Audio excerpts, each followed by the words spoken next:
Hey, it's that time again. Time for another Gundam toy review by me, Grimlock64.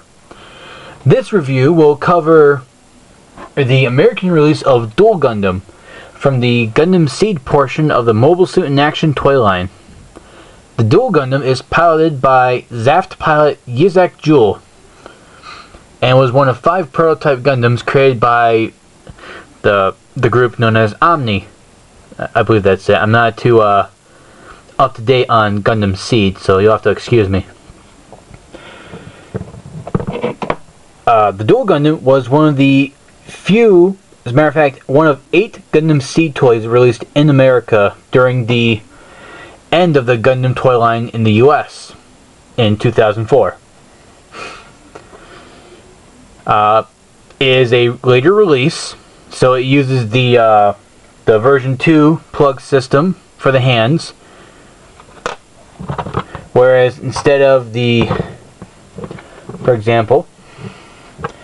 instead of the usual plug on the end of the hand that plugs into the forearm, the version 2 toys have a socket in the hand that plugs into a ball joint on the forearm.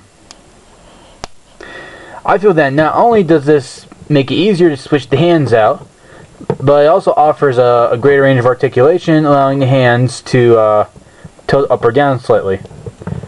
On this one you can't see it as well, but there are some Gundam toys where that is possible.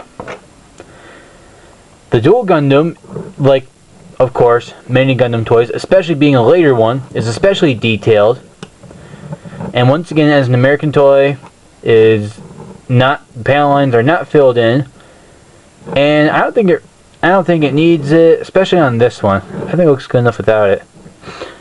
Here you have some numbers and copyright data tampographed on its rear, and the thrusters here come in gray, blue, and orange and black.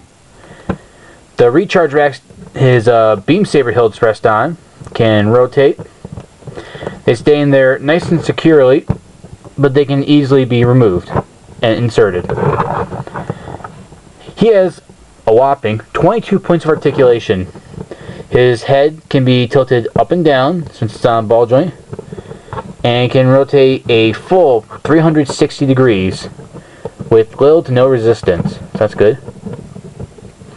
Also, the little flaps on the shoulders are foldable. It is ball jointed at both shoulders, and they can rotate at the biceps.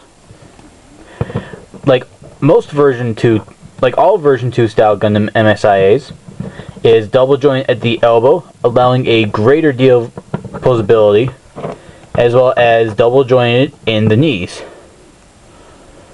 So you can't see as well, but it has 2 joints. Also, of course, they can rotate at the wrists. It has very minimal waist articulation. I'm not sure if you can even tell here. Its legs are on ball joints. Its hips are on ball joints. And since there is no skirt armor on the front, he can just raise his leg up with no resistance, and he even pose him standing up. So if you want to take a picture of him booting someone, well, here you go. Also, there are 2 joints in the ankle, as you can see here in this gray area with the small circle that can move, and of course the foot itself is on a ball joint. So this guy is pretty posable. Like all Japanese MSiA and many later American Mobile Suit in Action toys, he comes with multiple sets of hands. In this case, he comes with 3 pairs of hands. 2 closed fists, as shown here. He comes with 2 hands to hold sabers or his shield. And due to his amazing articulation, you can actually have his arm bend back, and without looking awkward, you can actually have him reach back and grab one of his beam sabers, and have him pull it out. How cool is that? to be able to actually pose him reaching back and not look awkward. Oh, he comes with 2 beam sabers, each one with its own blade. Now, the beam saber blade is very long and is made of a clear pink plastic. But I like it. You know, I think it looks good. But if you rather, you can have him pose his shield, and his shield can be posed in either hand. I just prefer the left hand. To have him hold the shield, there are a number of options actually. This piece here is on a ball joint and can be removed. So he has 2 ball joints. So you can either, say if you have it positioned like this, I should point out it requires a little bit of force to remove and insert them.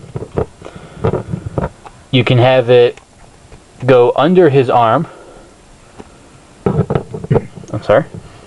Have it go under his arm by inserting the peg on the shield into his forearm, and it okay. Well, I should probably point out that I don't like posing it like that. I prefer to have it to where the shield can bend with his arm, like so. Which the easiest way to insert it is to have the handle of the shield inserted into his hand. I'm sorry, my hands are interfering. Let me just delay so you can see this better. I just realized my hands are. And then you insert the peg into his forearm and keep it there. I should point out it's a bit tricky to get in there. Once you get in there, it stays.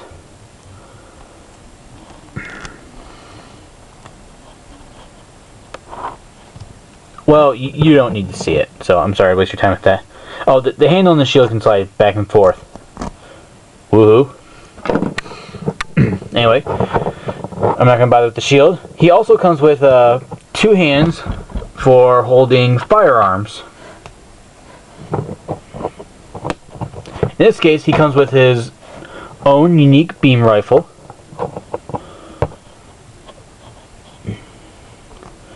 which easily can be held in either hand. And it's a pretty large rifle. Mostly gray, has a green scope. And the little missile here can be removed by pushing down, so the peg attached into the missile is not inserted. And then you pull out, and he has a little rocket.